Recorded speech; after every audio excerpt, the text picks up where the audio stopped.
Podcast JB Entrevista. Boa noite, eu sou Andréa Repsos, presidente do LIDE Rio de Janeiro. Estamos começando mais um JB Entrevista. A conversa de hoje é com Ana Flávia Cabral Souza Leite. Ana Flávia, ela é vice-presidente executiva da Fundação Orquestra Sinfônica Brasileira, tendo sido responsável pela concepção e condução do plano de reestruturação da instituição nos últimos 7 anos, né? Ela é mestre pela USP, possui MBA em Gestão de Bens Culturais pela Fundação Getúlio Vargas, é advogada formada na PUC de São Paulo, professora assistente da Faculdade de Direito da FGV no Rio de Janeiro, onde é responsável pela disciplina Field Project, articulando o ensino da relação entre a música e o direito. Em seus 22 anos de carreira executiva, passou por importantes instituições culturais brasileiras, além de ter passado pelo Ministério da Cultura. Ana Flávia, me conta um pouco como é que foi esse seu caminho, essa sua trajetória profissional tão importante até se tornar vice-presidente executiva da Orquestra Sinfônica Brasileira, tão querida OSB. Obrigada por nos receber, é um prazer estar aqui conversando com você e a sua audiência. Sabe que tem gente que fala assim, nossa, é meio estranho o que você fez na sua carreira, né? Eu já acho que não, assim, para mim tem toda a coesão máxima possível. A formação no direito, na verdade, tudo que eu estudei no direito, eu aprendi na música. Então, numa situação de causa-consequência, no fundo, a experiência em cultura, ela está fundamentada nos direitos fundamentais, né? O direito de acesso à cultura, direito à liberdade de expressão, são todos direitos, cláusulas pétreas, né? Dos quais a gente não pode abrir mão. Então, o que a gente democraticamente tem como direito, né? A gente tem a experiência plena disso na cultura. E aí a minha trajetória, tanto do ponto de vista acadêmico quanto profissional, porque eu tive a alegria de fazer convergir meu campo acadêmico, meu campo de pesquisa acadêmica com a minha carreira executiva, né, minha vida executiva, eu consegui encontrar isso numa curva de tempo ainda que me permite ainda ter anos produtivos, podendo casar uma coisa com a outra. Então, para mim, direito, a música e a cultura tem tudo a ver e fico feliz de conseguir hoje ser professora desse caminho, que é um caminho possível para a carreira jurídica, inclusive. Ana Flávia, me conta um pouco quais foram os principais desafios, né, que você vem enfrentando, né, que você já enfrentou e vem enfrentando ao longo dessa sua carreira. Eu me sinto uma operadora do direito e uma agente de transformação de cultura. Até outro dia a gente estava numa reunião de equipe, falei, olha, existem os profissionais de relações governamentais, de relações institucionais, eu me sinto assim, relações sociais, eu acho que, e brinco com eles, meu trabalho é um trabalho de costureira, no sentido mais respeitoso do ofício, da costura, do artesanato. Acho que o maior desafio que a gente tem hoje em dia é a dificuldade da gente promover diálogos.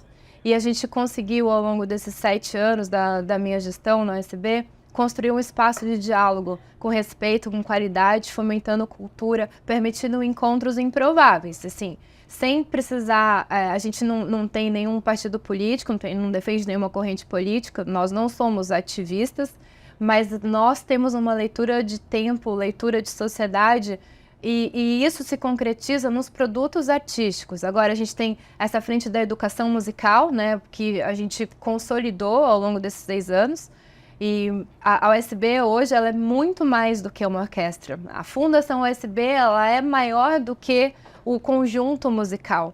Então, aquilo que a gente encontra, que eu encontrei pessoalmente como desafio de carreira, posso dizer o seguinte, outro dia, não sei se você sabe aquele filme O Menino que Descobriu o Vento. Perfeito. Em tempos de mudança, tem pessoas que levantam barreiras e outras se transformam em moinho de vento. Eu acho que o SB a gente conseguiu que elas se transformassem num moinho de vento. Hoje a gente consegue entender o que é o valor do legado e a gente conseguiu direcionar a flecha do tempo para o futuro. Esse trabalho dos 7 anos, assim, todos os desafios foram importantes e necessários. Eu viveria tudo de novo. Da mesma forma, e sempre digo assim, eu agradeço todos os nãos que a gente recebeu, porque se não fossem os nãos, a gente não tem nem como exercitar a criatividade, né, das melhores ideias, dos melhores visões. Acho que essa perspectiva criativa da solução do problema nos enriquece como executivos, como gestores, como fazedores de cultura. Então, além de tudo, somado a tudo isso, o reconhecimento de que a gente não faz nada sozinho. Esse é o fundamento da prática orquestral. Na prática, dentro de uma orquestra, não necessariamente as pessoas são as melhores amigas ou se amam, mas o fundamento do equilíbrio, da harmonia, é o contraponto.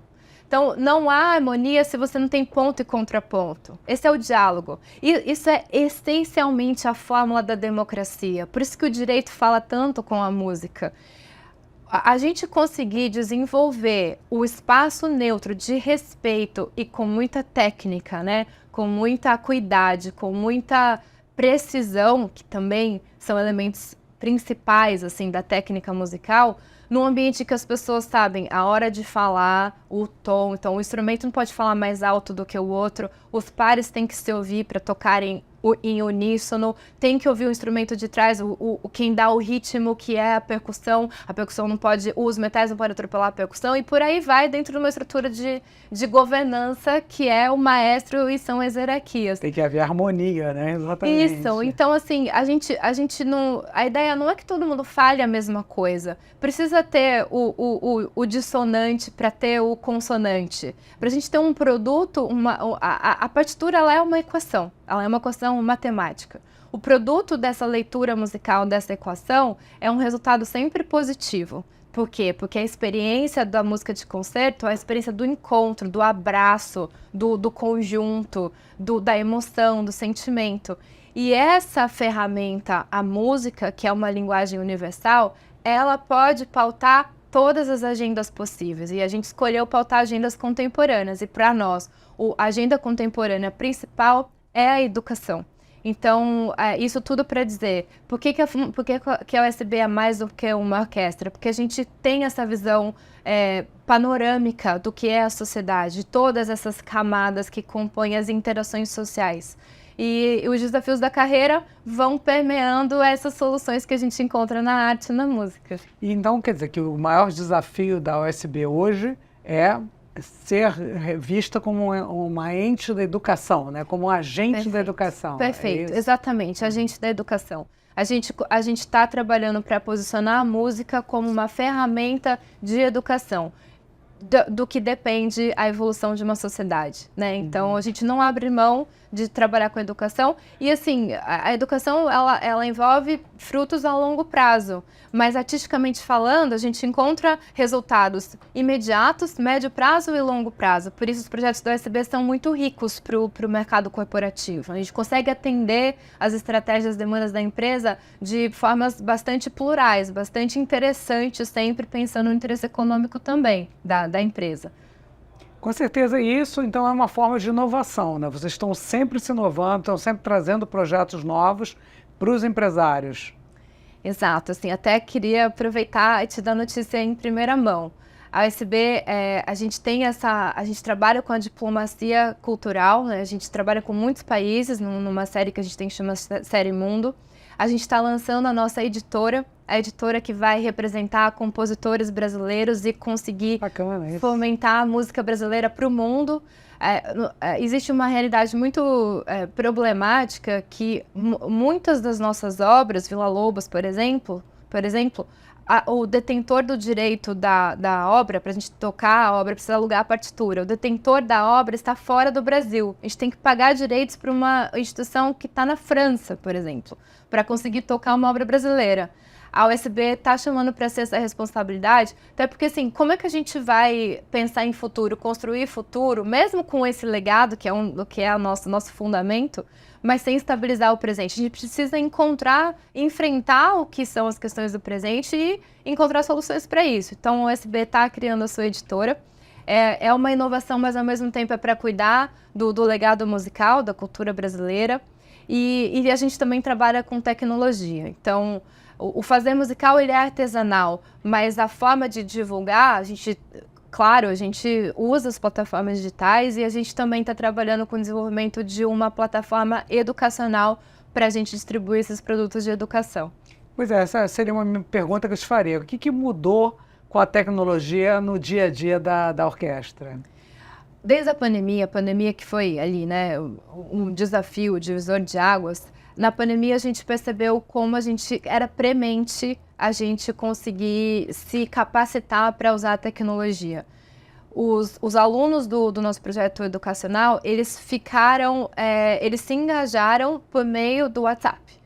Então, os vídeos dos professores eram enviados pelo WhatsApp e os alunos respondiam com as suas tarefas realizadas por meio do WhatsApp. Foi o que a gente conseguiu resolver da noite para o dia, para a pandemia. Sensacional, né? A solução. Sensacional. A gente teve o que a USB alcançou de público na época da pandemia, a gente produziu muito de casa. A gente tem uma série que chama USB de casa e a gente distribuiu pelas plataformas digitais. A gente teve 9 milhões de público, coisa que as salas de concerto não comportam.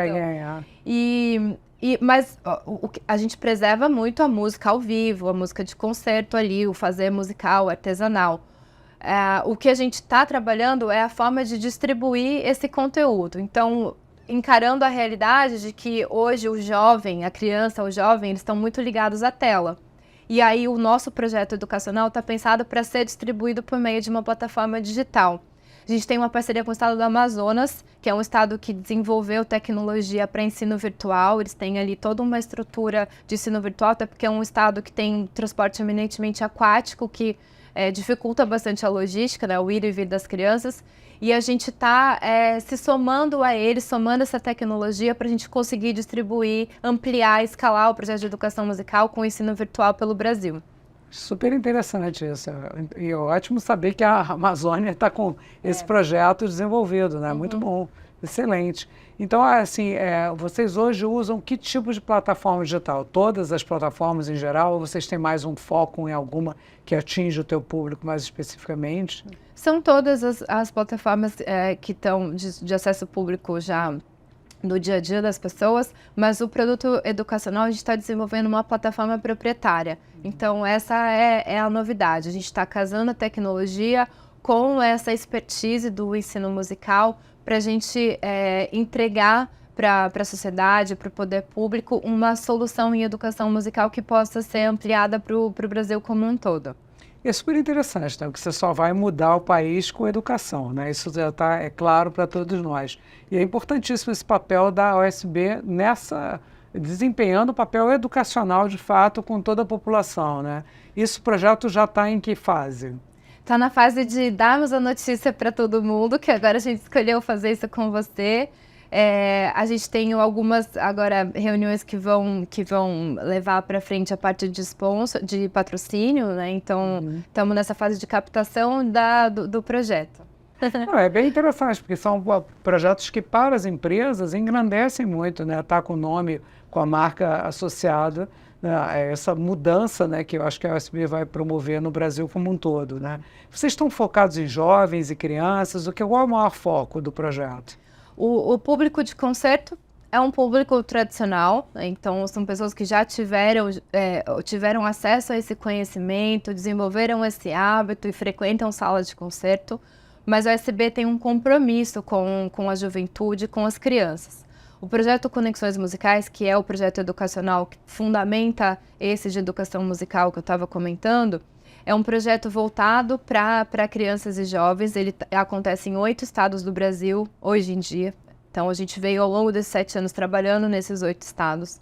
E é um projeto que está bastante atrelado a essa população que está na escola. Então, são crianças e jovens. A Orquestra Jovem da Diversidade foi o corpo artístico que a gente criou, o projeto que a gente criou no ano passado.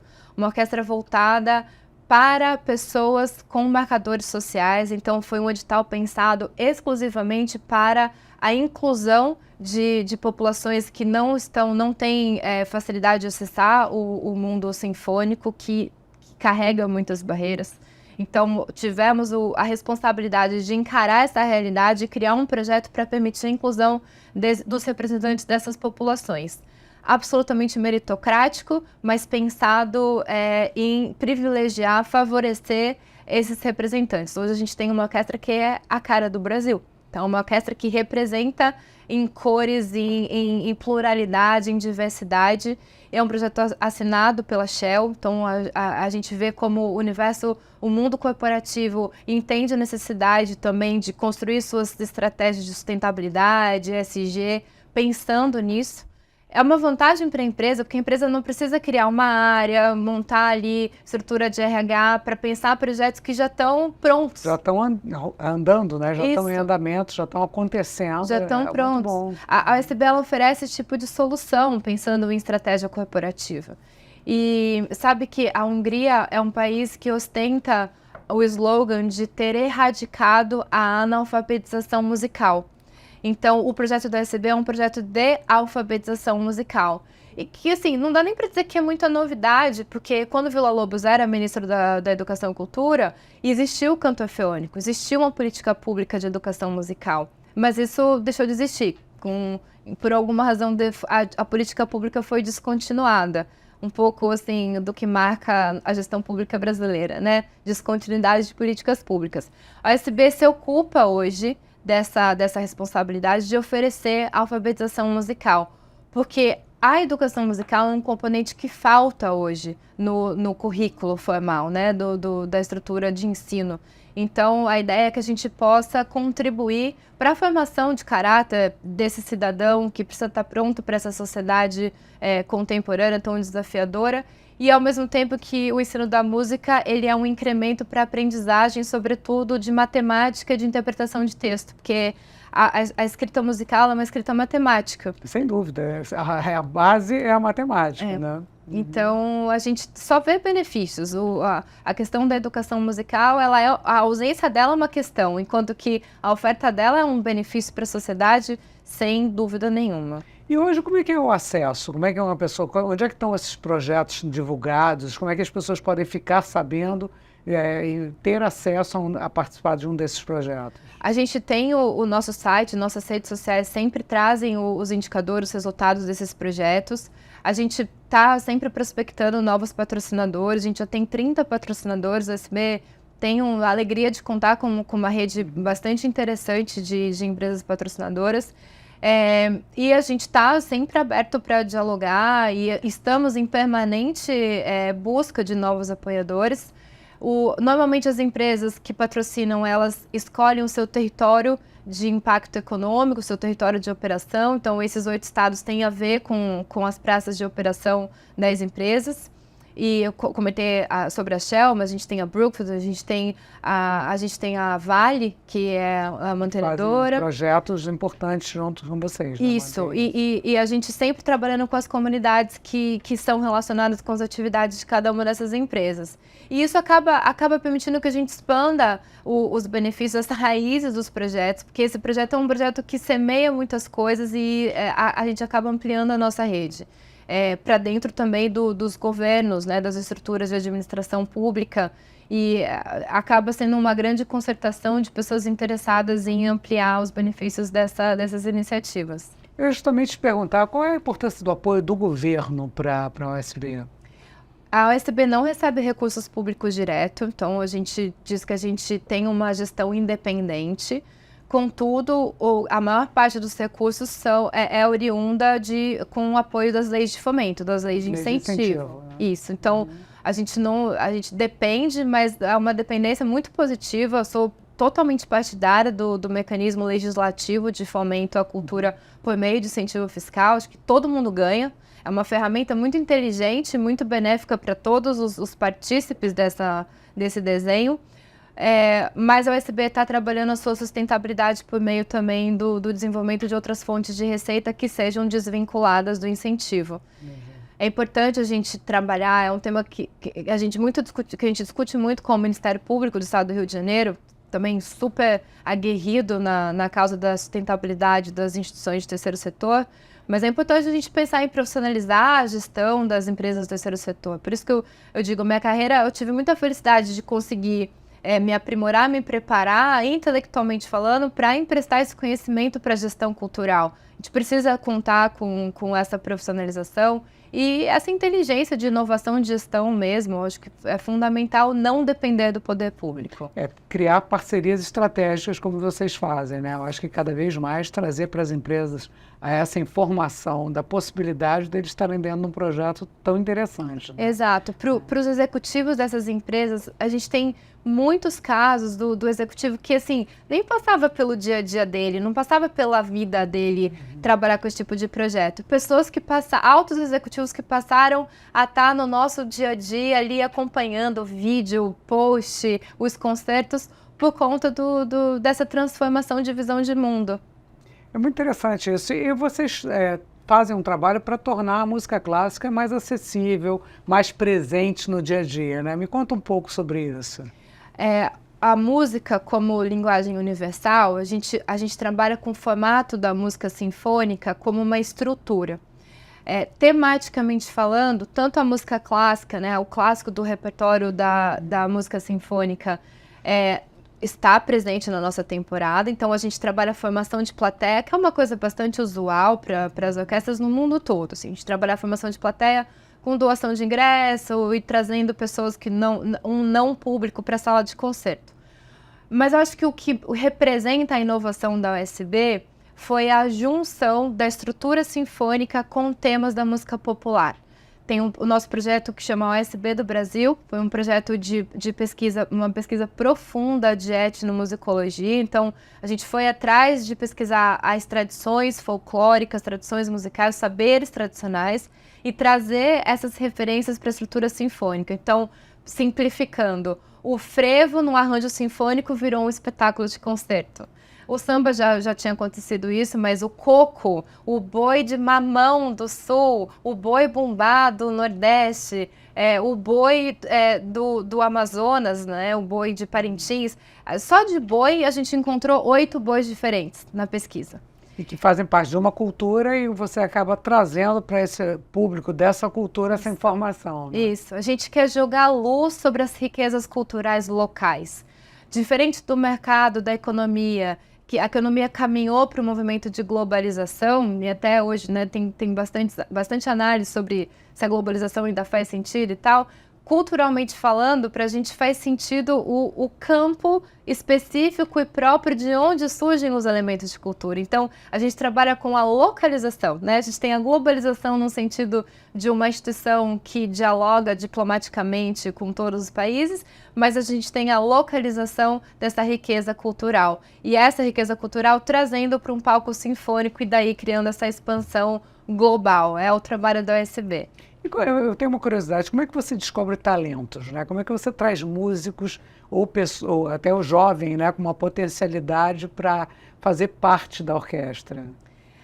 Essa pergunta até me emociona de verdade, porque o Brasil, ele tem poucas orquestras. Se você for pegar a Alemanha como comparação, a Alemanha tem centenas de orquestras e o Brasil é 21 vezes maior do que a Alemanha.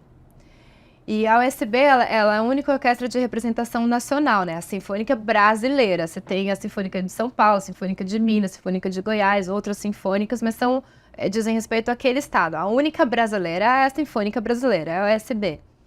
A gente caminha muito pelo Brasil, a gente trabalha muito no Brasil profundo com conexões musicais. Esse é um dos resultados das externalidades positivas que a gente coleta nessa experiência com as empresas patrocinadoras. Não tem uma viagem que a gente não encontre um grande talento.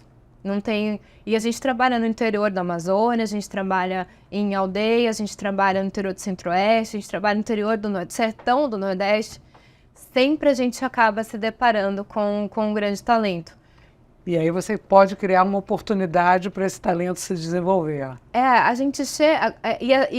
quando a gente está no lugar, para a gente ver como é importante localizar a ação.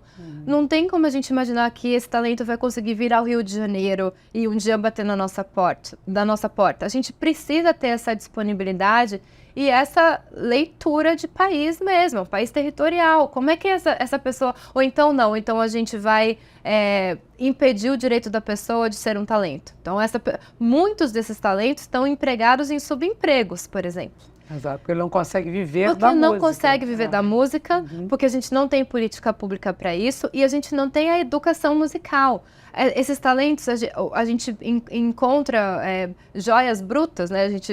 O nosso diretor artístico fala do diamante bruto, porque não puderam ter acesso à formação, não tem música na escola. Eles não estudaram, né? Não estudaram, não tiveram o que quase todos os países do mundo têm, o Brasil não tem, que é uma pena, agora a gente quer ajudar a resolver isso, é um limitador de um talento. E nós costumamos viajar, né, a gente vai para outros países, vai assistir outras orquestras, vê aquela juventude, né, grandes solistas, concursos internacionais, mas a gente não cuida do nosso brasileiro que tem tanto talento quanto. E temos casos assim bastante emblemáticos aqui no Brasil que tiveram a chance de acessar algum tipo de projeto. Normalmente é projeto social ou são as igrejas evangélicas, quem captura esses talentos.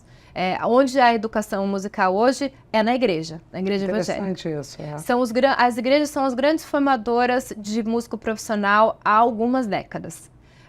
Seguramente 70% das orquestras do público, do músico profissional que você tem hoje no Brasil trabalhando, passou por alguma igreja. Ele conseguiu começar uma carreira ali onde ele pôde ser reconhecido como talento. Exatamente, conseguiu acessar a formação, porque ali tem o professor, ali tem a orquestra da igreja, ele vai aprender a ler partitura, e ele vai poder ter um palco, exibir o seu talento, ter um instrumento, porque o instrumento é caro.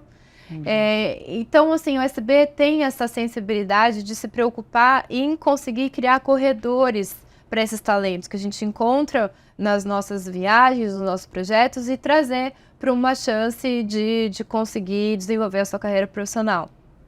E quais são os projetos? O maior projeto desse momento é essa editora e essa cultura brasileira sendo cada vez mais divulgada. Mas o que mais vocês têm de projeto futuro? É isso, o ano que a gente está em 24, trabalhando dedicadamente para preparar 2025, que são os 85 anos da SB. Mas eu tenho muito, a minha meta, Ana Flávia, como gestora de tudo isso, é que a gente chegue aos 85 anos, não só comemorando os 85 anos que se passaram, mas prontos para os 85 que virão. Então, essa estrutura precisa se modernizar. Os projetos, a gente tem séries muito interessantes do ponto de vista de conteúdo, do que elas trazem, das temáticas. A gente tem as séries que tratam tanto do repertório sinfônico tradicional, quanto essas que eu comentei, Série Mundo, o Conexões Musicais, que é o projeto de educação musical. Mas a gente está aqui preparando nossos novos projetos para 2025. A SB, ela toca o Rock in Rio. A USB Jovem costuma tocar no Criança Esperança. A gente tem projetos de gravação com selos internacionais, são os nossos projetos especiais. A Orquestra Jovem, que segue sendo uma estrela em ascensão, que é essa orquestra que eu comentei, a Orquestra da Diversidade, com um repertório bastante inovador também, mas eles precisam estudar o repertório tradicional da música sinfônica. O nosso livro dos 85 anos, que a gente está escrevendo para lançar no ano que vem, a editora, como eu comentei, e uma turnê para o Nordeste. A gente fez a turnê da Amazônica no ano passado e esse ano a gente pretende fazer a turnê pelo Nordeste. Super interessante, né? Qual é a dica para alguém que é um músico, um talento e tem um sonho de fazer parte da orquestra?